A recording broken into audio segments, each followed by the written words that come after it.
welcome back to Kootenai Overlanding, or TRD Gumble, or Gumbler, the guy who drives the big black TRD Pro. Honestly, I don't really care. It is what it is. But hey, welcome back. Today is a hunting video. Now, I don't know how I'm going to edit this, the same as it goes in every other sense, where I just tell you guys, I don't know how I'm going to edit this, but I'm sure it's going to look good. And like the last video I did, it actually turned out really well. I was genuinely surprised. But it turned into more of a cinematic than it did an actual video. So I hope you guys enjoyed that. Now, this one might be a two-parter, it might be a one-parter, it might be a three-parter, I don't know. So I'm going to give you a lowdown of what's going on the trip.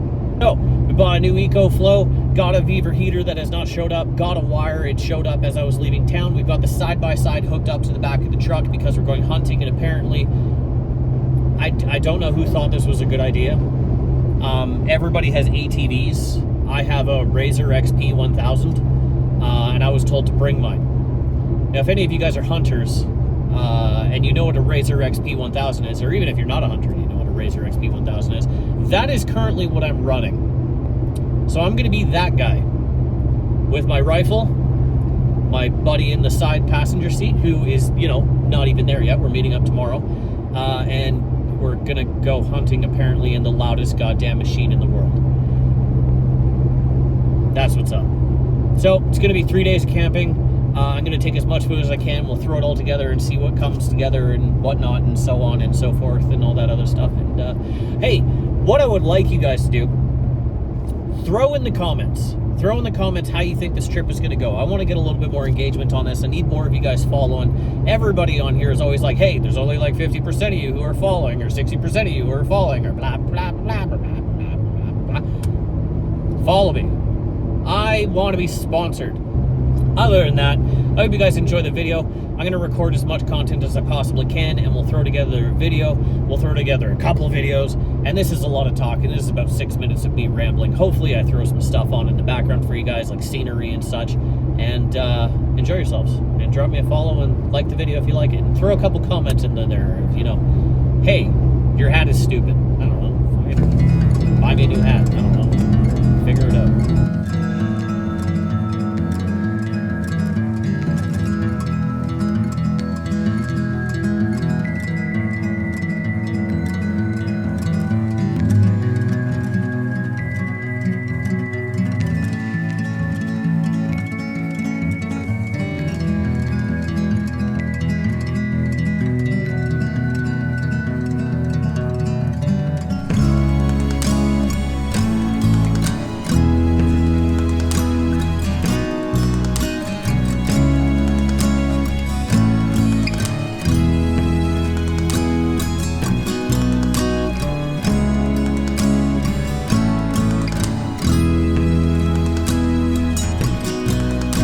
News is there's an accident on one of the roads that I need to take in order to get to my buddy's house for my night stop.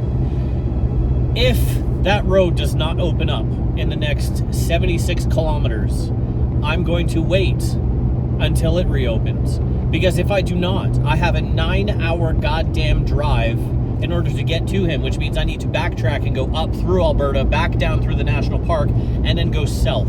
And I am not driving another goddamn 9 hours. Not a chance. So I'll keep you posted. I'll let you know what happens. Well, as you can see, the GPS has cleared the accident, so maybe we'll be in luck, and I can actually make it to Buddy's house on time. And by on time, I mean before midnight. So, you know, we're currently sitting behind this guy. He's out walking his dog right now. There's a whole bunch of people just driving along this dirt path up here. Just driving along. And I almost feel like they think that they're going to be able to make it up ahead of everybody.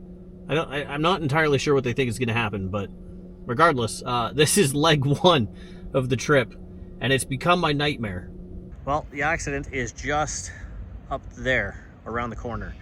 So, we are currently sitting all the way back here. Right there. That's us. Well, looks like we're waiting here until midnight. Or something else. Not entirely sure. It's either camp out for a while, wait until midnight, or turn around and go back into town. Part of me thinks it might be a good idea just to head back into town, grab some dinner, and then just, you know, make the trip afterwards. That might just be the call.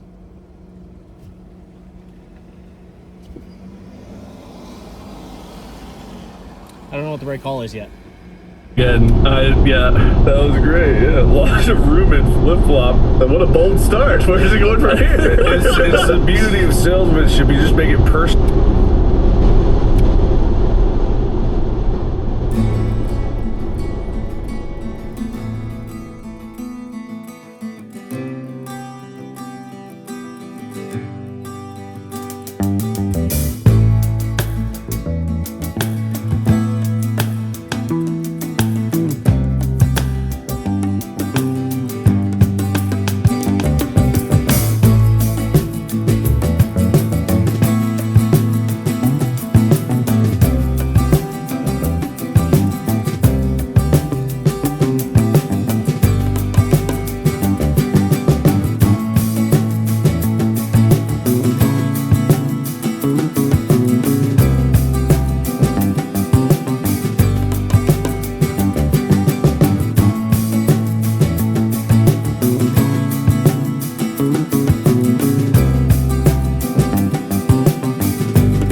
So they'll love this setup. And it's funny, every time I go camping, it gets better and better. Well, that's how it goes. That's part of the fun part, right? Yeah. Is tweaking your systems. And the frustrating part for me is like, I've created a whole new system. So there's no point.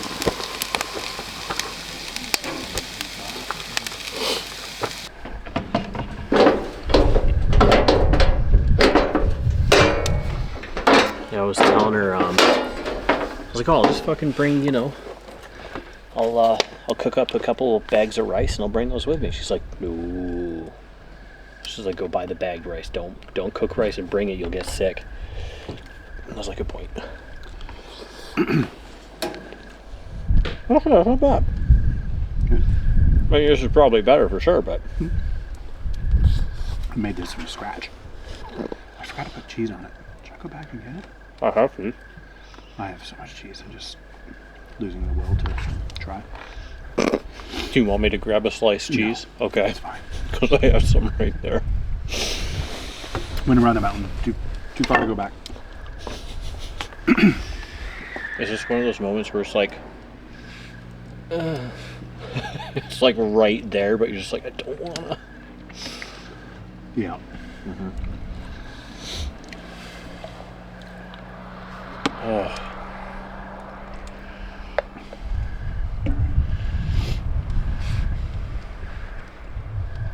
It sucks because there was, I think I was texting you this, I can't remember. There were so many times last night, so many times where I was just like, fuck it, I'm just gonna drive home. I'm 3 hours away. I know the I could feeling. just turn around and go home. But then all I could think of is if I turn around and just go home,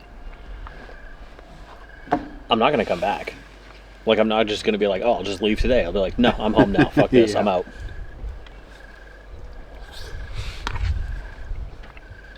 And like, Once you pull the chute, there's no free fall again. mm-hmm. You're landing. You're done. Especially with my fucking laziness. Did I ever tell you, or do you remember the one job that actually made me go, I'm out, I can't do it anymore? Do you remember? I'm not sure. I have so many moments like that.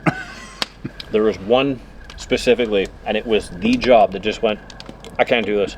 I can't. I need to go back into animation. This isn't for me anymore. I showed up to this place, and there was a couple outside. And I was like, so, I hear you have a raccoon problem. She's like, yeah, we don't know where it is. And I'm like,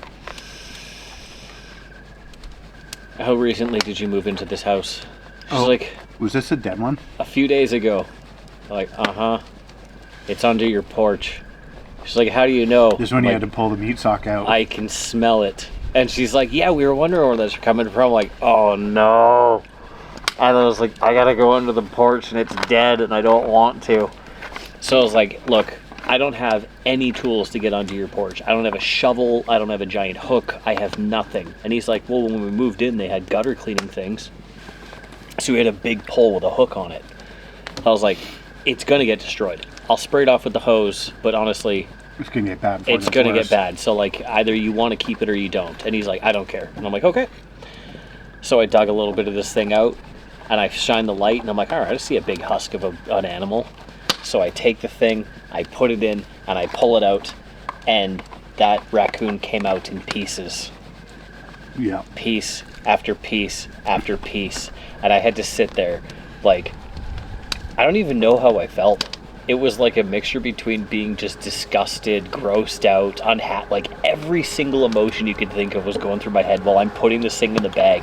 And then I dropped it in the back of my van, and I sat in there just like this, like. And the guy comes out, he's like, do you want a drink or something? I'm like, I'm fine. I'm gonna go to Starbucks or something. So I left.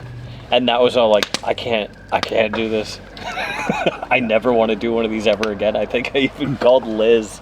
I was like, Liz, please, no more raccoons. I can't ever do that again. That was the grossest shit I've ever dealt with in my life. Yeah, it was pretty bad.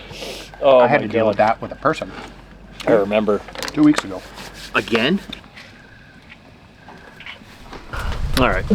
Updates. Here's how today went. Woke up, went for a ride about 8. Found 4 doe. Not even kidding. We found 4 of the bastards. Did we find any bucks? No. But we found 4 doe. I keep calling them ladies. Because they're ladies, you know? They're actually ladies. Found 4 of those things. Came back home. Napped. And by napped, I mean I sat there and read. I read in the Overland tent. I have video footage of it going absolutely fucking bonkers, which I will show. After that, you know, we hung out. Talked to the neighbors. It's actually really cool. If you go hunting, talk to your neighbors.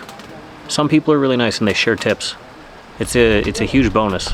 You know, like everybody just kind of like sharing, oh, I checked this, we didn't see anything, but I'm going to check here tomorrow. And then it also kind of helps like know where is off limits, you know, people saying like, oh, this is my spot, this is my spot, this is my spot, and so on. So talk to your neighbors if you go hunting. Get to know everybody, hang out with them, because some people might know something that you don't. They might know the area better than you don't. It's a huge bonus. Went out again, shot a grouse. I don't have any video footage of it. I'm going to try and keep this video as PG as possible, but 3 shots. It wasn't me, it was my buddy. Shot a grouse. You're supposed to aim for the neck. First shot hit swing, did nothing, bird flew down. He went to go shoot it in the neck again, blew off its foot, and then was like, well, son of a bitch. So it flew into a tree, he shot it again, hit it in the ass, blew out its chest, and only 1 usable breast. So he's gonna eat that tonight, and we're gonna go up tomorrow. Hopefully we can get something. I'd like to go home with the deer at least, and you know, I'll have footage of me reacting to my first deer if I get one. Anyways, that's it for the day.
All right, that was the hunting trip. There's a video of us cleaning up some of the grouse. I shot one of them. If you're gonna shoot grouse, don't use a .22, use a shotgun and just go for the head. I realize that's gonna sound gruesome to you guys, but honestly, I started hunting this year specifically because the cost of food is just going up way too high. That's the only reason. If it was up to me, I wouldn't want to kill a single animal to begin with. And I'm very serious about that one. I really don't want to, but the cost of living has gotten so insane. I don't think we have a choice anymore but to start, you know, growing our own food and hunting and all of that good shit. So I learned a few things. The truck is almost at that point where I can just roll up to a camping site and unload everything and we're good to go. Almost. There's a couple things I want to adjust. Secondly, I'm going to be doing a review on the Go Overland tent because this was the first time I had to use it in the cold by myself, and I have a couple things that I want to mention about it. I'm going to be doing in that same video one about the EcoFlow that I just bought. I've got nothing but good things to say about it, minus a couple things that might be user error. They could be user error, so, you know, I'll talk about them in that video and we can go from there. So, this is Ashcroft. It's insanely beautiful. After the fire that they had a few years ago, it has almost completely regrown. All of the people to come out and plant trees and stuff, they did an incredible job. Most of the forest has come back with those trees that they planted, and you can't see it. You're not going to be able to see it if I turn the camera to it because it's on the other side of the hill. But the fact that this place, you know, just continued, people stuck around, and a whole bunch of people took care of the forest and brought it back is impressive. We met a lot of the hunters that were camping with us as well, hung out with them, and I mean that. When you're camping with other people who are hunting, go and talk, offer them a beer, hang out with them, get to know each other. There are some hunters who will bogart information and won't help you. They want to succeed, they don't want you to succeed. But what I learned from this trip, a lot of the hunters that we were hanging out with, every single one of them wanted everybody to succeed. Nobody bagged a deer yet. It's been 3 days. Nobody has bagged a single deer. We've all seen a buck, just, you know, little horn, but nobody's bagged one. The deer this year up in this area currently, they're just, they see you and they just run. They're not even, I've been told that mule deers, what they'll do is they'll see you, they'll take off like 50, 75 yards and they'll stop there and stare at you. And they'll wait. But every single one of them that we've talked to, or sorry, every person we've talked to who has seen a mule deer, they're doing that, but as soon as you move, they book it and they're gone, and there's no finding them. They're so fast, it's insane. So, you know, there's a couple of mule deer up here. We've seen a ton of does, a lot of does, and I don't know if you've ever seen a mule deer doe. Their ears are ginormous. Like, they are almost as big as their head, if not bigger. They're huge, it's nuts. So there's a whole bunch of those. Things with the truck, I got no complaints. Now, this is the first time that I've ever pulled the trailer, which you cannot see because I'm parked on the side of a mountain on a rock, which I'll, you know, maybe put a video up of after. This is the first time I've pulled a trailer for more than 9 hours with this thing. Do I have any complaints? No, not a single one. Is it bad on gas? Yes, but again, that's on me. I put all this shit on the truck. That is the reason why it's bad on gas now. I put bigger tires on it, tons of weight on the back. I'm pulling a trailer. You can't expect these things to be good on gas when you're pulling a trailer. So again, I'm gonna side with Toyota on these ones when people complain about gas mileage on these trucks. If you put stuff on them, that's on you, man. Don't complain. I'll complain a little bit, but don't complain.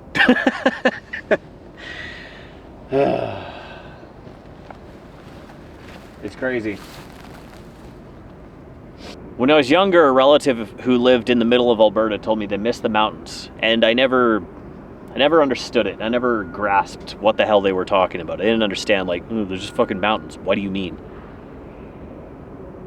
But the more I explore and the more I drive around, I start to understand what they mean.